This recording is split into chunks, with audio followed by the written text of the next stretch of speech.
করছি দালান এই মহিলাকে মারতে যাচ্ছি ওই সুধীর ভাই এমন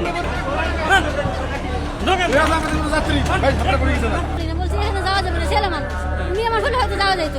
ওই ভদ্রলোক যেভাবে উঠে আসছে, এগুলো এতগুলা মেয়ে মানুষ বাচ্চা ছেলে আছে, এনাদের উপর দিয়ে আয়া পড়ছে, এনারা নামাই দিছে, ওনাদেরকে মারতে আসছে। উনি কত বড় বেয়াদব, বেয়াদবের মতো সবাইরে মারতে আসছে, মহিলা মানুষের গায়ে হাত দিতে আসছে।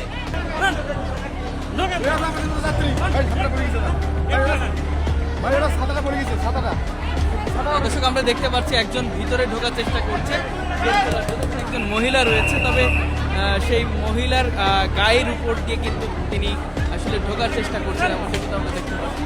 কোনোভাবে আসলে ঢোকা সম্ভব হচ্ছে না।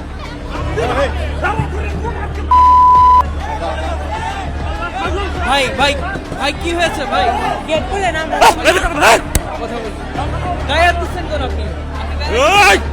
বলছি ম্যাচ দুইটা রান মিস করছি দালান এই মহিলাকে মারতে যাচ্ছি।